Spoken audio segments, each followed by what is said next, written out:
Ito na besh, ang ating chicken inasal, crispy, juicy at lutong air fryer plus homemade chicken oil.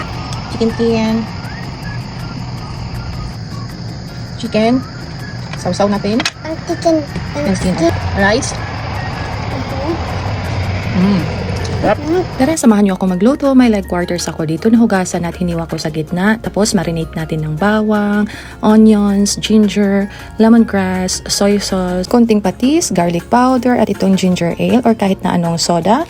You're my soda pop, you're my soda pop. Mapapakanta na lang tayo ng soda pop. At naglagay pala ako ng 2 tablespoon na brown sugar, konting water, at mix na natin ng mabuti. Kailangan yung leg quarters natin nakababa talaga sa ating marinade mixture. Tapos marinate overnight. Then gawa na tayo ng ating chicken oil. May chicken skin ako dito. Tinimplahan lang ng onions, garlic, pepper, and salt. Konting tubig. Pakuluan lang natin hanggang sa lumabas na ang sariling mantika ng chicken skin. Then lagyan natin ng annatto powder. So ayan, chicken oil na talaga. Kinabukasan, ready to cook. Tilagay ko lang sa air fryer.